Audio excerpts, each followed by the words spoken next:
Hi guys, स्वागत है आपका एक और इंटरेस्टिंग वीडियो में। तो भाई 20 तारीख का आप सभी को इंतजार था, वो आ चुका है वो डेट आखिरकार। Mumbai Indians versus Chennai super Kings हमें एक बार फिर से देखने को मिलने वाला है इस सीज़न और काफ़ी ब्लॉकबस्टर मुकाबला मेरे हिसाब से होने वाला है, क्योंकि दोनों ही टीम्स कमबैक करना चाहती हैं, दोनों टीम्स मैचेस जीतना चाहती हैं। क्योंकि अगर यहाँ से मैचेस हम लोग हारेंगे तो भाई काफ़ी मुश्किल होने वाला कमबैक करना। तो भाई ये काफ़ी क्रूशियल वीक है, मुझे लगता है CSK, MI और SRH तीनों ही टीम्स काफ़ी क्रूशियली वीक होने वाला है, क्योंकि एक तरह से ट्राई सीरीज ही होने वाली है इन तीनों टीम्स के बीच में। तो मज़ा आने वाला है, अगला हफ्ता काफ़ी इंटरेस्टिंग होने वाला है। डिसाइड कर देगा एक तरीके से कि भाई चेन्नई सुपर किंग्स आगे एडवांस करेगी, क्या वो क्वालिफाई करेगी, सब कुछ इस वीक में क्लियर हो जाएगा। तो प्लीज़ ट्यून इन रहिएगा। बात करने वाला हूँ कि भाई क्या होने वाला है इस मैच में, कौन जीतेगा, कौन हारेगा, कौन बेटर पोजीशन में है, ऑन पेपर ऑन फील्ड कौन अच्छा करेगा। तो प्लीज़ पूरी वीडियो ज़रूर देखिएगा, क्योंकि भाई दोनों ही टीम्स ने इंप्रूवमेंट्स तो चालू ही कर दी हैं। मुंबई इंडियंस के मतलब बुमराह और हार्दिक पांड्या भी वापस आ चुके हैं इस मैच के लिए, जो कि हमारे पिछले मैच में नहीं थे चेन्नई सुपर किंग्स के खिलाफ जो मुंबई इंडियंस ने खेला था। और CSK ने मतलब जो नई रिप्लेसमेंट्स है वो शामिल करना उन्होंने शुरू कर दिया था, आयुष मात्रे और डेवल्ड ब्रेविस के रूप में। तो दोनों ही टीम्स मतलब रीबिल्ड फेज में हैं और काफ़ी शानदार फॉर्म में भी मुझे लगता है अब दिखाई देने वाली हैं ये दोनों ही टीम्स। तो बात करने वाले हैं इन दोनों टीम्स की, लेकिन हाँ, डेवन कॉनवे को हम लोग कैसे भूल सकते हैं, उनके बारे में भी हम लोग बात करने वाले हैं। उनकी तरफ से भी थोड़ी अपडेट थी तो उनको हम लोग डिस्कस करने वाले हैं। तो पूरी वीडियो ज़रूर देखेगा। तो चलिए अब इस वीडियो को शुरू कर लेते हैं बिना किसी देरी के। लेकिन उससे पहले आप अगर मतलब IPL की प्रेडिक्शंस और टॉस प्रेडिक्शंस, मैच प्रेडिक्शंस, कौन जीतेगा कौन हारेगा, अगर आपको जानना है तो भाई आप राघव क्रिकेट एनालिस्ट को आप मतलब फॉलो कर सकते हैं। उनका नंबर है, उस पर आप टेक्स्ट कर सकते हैं, कॉल कर सकते हैं, उनसे अपनी राय ले सकते हैं। टेलीग्राम चैनल भी मैंने डाल दिया है वो डिस्क्रिप्शन में, तो आप जाकर सब कुछ पूरा एकदम चेक कर सकते हैं। सबसे पहले आपको सबसे शानदार यहाँ पे प्रेडिक्शंस मिलेंगी, क्योंकि मैं खुद इनसे प्रेडिक्शंस लेता हूँ। पिछले 3-4 मैचेस में इनसे मैंने पूछा है, तो मतलब इन्होंने काफ़ी शानदार प्रेडिक्शंस बताई हैं और वो काफ़ी सटीक प्रेडिक्शंस भी साबित हुई हैं। तो ज़रूर जाइए, मतलब इनको फॉलो करिए, इनसे मतलब प्रेडिक्शंस लीजिए। और मैंने डिस्क्रिप्शन में सारी डिटेल्स डाल दी हैं। राघव क्रिकेट एनालिस्ट नाम याद रखिएगा आप। और हाँ, अगर आप चैनल पर पहली बार हैं तो प्लीज़ सब्सक्राइब जरूर कर दीजिएगा, वीडियो को जरूर लाइक कर दीजिएगा, आपका 2 सेकंड लगेगा और मेरा दिन बन जाएगा। तो प्लीज़ इतना ज़रूर कर दीजिए। तो चलिए अब हम इस वीडियो को शुरू कर लेते हैं। तो सबसे पहले हम लोग बात करेंगे मुंबई इंडियंस के बारे में। तो जो शुरुआत उन्होंने करी थी, ऐसा लग रहा था कि भाई वो सबसे पहली ऐसी टीम होगी जो कि बाहर जाएगी चेन्नई सुपर किंग्स के साथ। लेकिन जो कमबैक उन्होंने पिछले 2 मैचेस में किया है, अलग ही टीम वो नज़र आ रही है और अलग एनर्जी नज़र आ रही है, एकता नज़र आ रही है, यूनिटी नज़र आ रही है, जो कि पिछले मैचेस में नहीं नज़र आ रही थी मुंबई इंडियंस में। और बात करें अगर प्लेयर्स की इंडिविजुअल परफॉर्मेंस की, तो भाई वो भी मुझे लगता है इंप्रूव कर रहे हैं वो धीरे धीरे। फिर चाहे रोहित शर्मा का जो ग्रेजुअल इंक्रीज़ है स्कोर्स में, वो भी आपको देखने को मिल रहा होगा।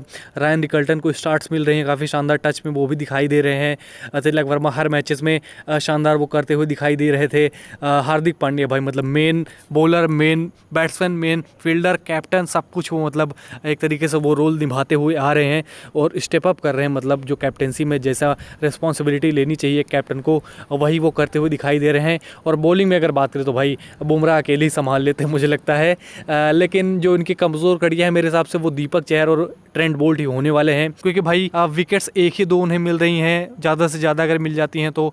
और एक्सपेंसिव वो काफ़ी बहुत ज़्यादा वो साबित हो रहे हैं ये दोनों प्लेयर्स। तो मुझे लगता है एक जो एरिया है मुंबई इंडियंस को वो यही इंप्रूव करना है। लेकिन अगर ओवरऑल अगर हम लोग टीम देखें तो काफ़ी शानदार ये दिखाई दे रही है। बैटिंग में अगर लूप होल्स की बात करें तो मुझे लगता है विल जैक्स और सूर्य कुमार यादव भी टच में नहीं दिखाई दिए हैं, तो ये एक कंसर्न है मुझे लगता है मुंबई इंडियंस के लिए। बाकी अगर हम लोग देखें पूरी टीम तो काफ़ी अच्छी दिखाई दे रही है, काफ़ी बेटर पोजीशन में इस समय है और एनर्जी भी उनके अंदर काफ़ी ज़्यादा है। और कमबैक का जो भूख है वो इनके अंदर दिखाई दे रहा है। जब वो खेलने आते हैं फील्ड में, जब वो प्लेयर्स उतरते हैं तो मतलब एक जो भूख है जीतने की वो दिखाई दे रही है इस सीज़न। मतलब पिछले 2 मैचेस में तो मतलब देखने को मिला ही है। इस मैच में क्या होता है वो तो देखने वाली बात होगी। ऑन पेपर अगर हम बात करें तो मुंबई इंडियंस ऐसी टीम है जो कि मतलब IPL कंटेंडर है, लेकिन फील्ड में वो परफॉर्मेंस अभी तक देखने को नहीं मिली है।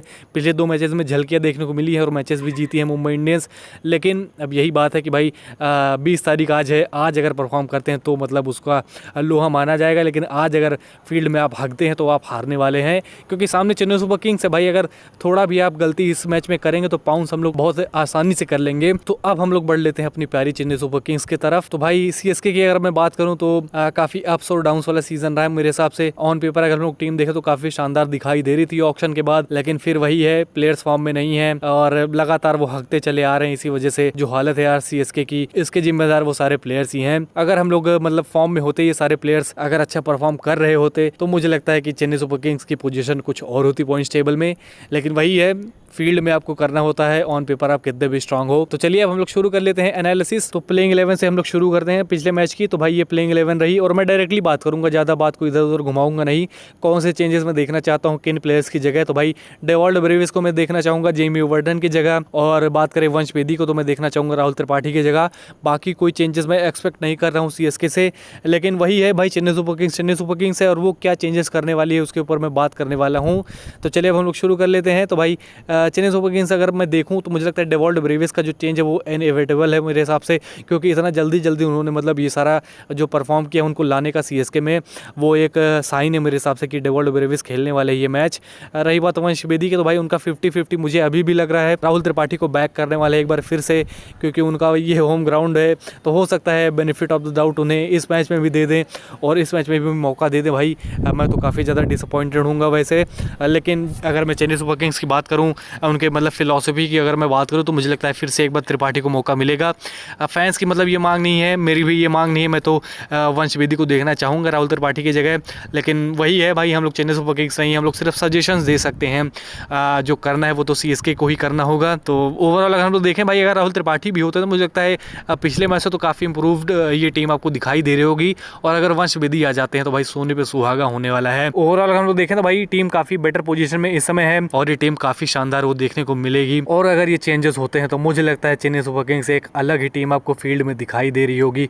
फिर चाहे वो फील्डिंग की मतलब एरिया हो, उसमें भी मुझे लगता है इंप्रूवमेंट्स होने वाली है। अगर ये नए यंग प्लेयर्स आते हैं और फायर पावर की हम लोग बात करें तो भाई ये तो प्रोवाइड करने ही वाले हैं, तो उसमें कोई टेंशन वाली बात ही नहीं है। ओवरऑल अगर हम लोग देखें तो दोनों ही टीम्स मुझे लगता है बैलेंस दिखाई दे रही हैं। आपका एक क्वेश्चन और होगा कि भाई आयुष मात्रे को मौका मिलेगा या फिर नहीं, तो मेरे हिसाब से मौका नहीं मिलेगा, क्योंकि चेन्नई सुपर किंग्स विजय शंकर के साथ जाएगी इस मैच में भी। रीज़न इसके पीछे ये है कि भाई वो एक बॉलिंग ऑप्शन भी प्रोवाइड कर सकते हैं। जैसा कि हमें पता है कि ओवर्टन की जगह डेवॉल्ट ब्रेविस अगर आएंगे तो ओवर्टन का जो बॉलिंग का जो मतलब हथियार है वो चला जाएगा, और विजय शंकर एक ऐसे प्लेयर हैं जो कि बॉलिंग भी कर सकते हैं। इसी वजह से मुझे लगता है आयुष मात्रे को इस मैच में मौका नहीं मिलने वाला है। विजय शंकर ही खेलने वाले हैं, क्योंकि उनकी बॉलिंग का भी इस्तेमाल किया जा सकता है इस मैच में। होपफुली ये आपको मदद करेगा। लेकिन अब वही बारी है प्रेडिक्शन टाइम, कौन जीतेगा कौन हारेगा। तो मुझे लगता है चेन्नई सुपर किंग्स इस मैच को जीतने वाली है और जो हिस्टोरिक कमबैक है उसकी राह पर हम लोग चलने वाले हैं। ये बात आप मेरी नोट करके रख लीजिए। अगर हारती है तो भाई मैं लाइव आके माफ़ी ज़रूर मांगूंगा आपसे। और रही बात कि भाई आप लोग मुझे मैच के बाद गाली भी देंगे अगर मान लीजिए मुंबई इंडियंस जीत जाती है मैच, तो भाई मेरी टीम चेन्नई सुपर किंग्स है। अगर मैं अपनी टीम को सपोर्ट नहीं करूंगा तो क्या मैं मुंबई इंडियंस को सपोर्ट करूंगा? आप लोग मुझसे क्या एक्सपेक्ट करते हैं? ये तो मतलब गलत ही बात है कि मैं आके यहाँ पे बोलूँ कि मुंबई इंडियंस जीतने वाली है। और इस मैच में तो मैं बायस भी नहीं हूँ भाई। अगर मैं कंडीशन देखूँ दोनों टीम्स की तो मुझे लगता है चेन्नई सुपर किंग्स इस मैच में जीतने वाली है और जीतेगी भी, आप देख लीजिएगा। तो चलिए इस वीडियो को यहीं पर ख़त्म करते हैं। लेकिन कॉन्वे की थोड़ी बात हम लोग कर लेते हैं। उनकी तरफ से ये खबर थी कि वो भाई वापस जा चुके हैं एनजेड न्यूजीलैंड पर्सनल रीजंस की वजह से। तो मैं अगर ऑनेस्टली बताऊं तो भाई मुझे कंफर्मेशन नहीं है, मैं झूठ नहीं बोलूँगा कि वो बाहर चले गए हैं और उनकी रिप्लेसमेंट ये होंगे वो होंगे। भाई जब मुझे कंफर्मेशन मिल जाएगी, जब मैं एकदम श्योर हूँगा तो मैं आपको बता दूंगा। लेकिन अभी मैं 100% श्योर नहीं हूँ कि वो चले गए हैं इंडिया से। तो चलिए इस वीडियो को यहीं पर ख़त्म करते हैं। और हाँ, अगर आपको टेलीग्राम ज्वाइन करना है तो आपको डिस्क्रिप्शन में लिंक मिल जाएगा, कमेंट बॉक्स में आपको लिंक मिल जाएगा, वहाँ से आप ज्वाइन कर सकते हैं। और अगर आपको छोड़ना रहे तो प्लीज़ ज्वाइन मत करिएगा, मेरी आपसे यही एक विनती है, क्योंकि काफ़ी बुरा लगता है आप आते हैं फिर छोड़ के निकल लेते हैं, तो वो नंबर जब नीचे जाते हैं तो भाई देखने में काफ़ी दिल टूटता है। तो प्लीज़ ऐसा मत करिए। अगर आप एक बार ज्वाइन किया तो प्लीज़ उसे ज्वाइन ही रहने दीजिए। तो चलिए आप सब्सक्राइब जरूर कर दीजिएगा इस चैनल को और वीडियो को जरूर लाइक कर दीजिएगा। मिलते हैं आपसे अगली वीडियो में, तब तक के लिए बाय।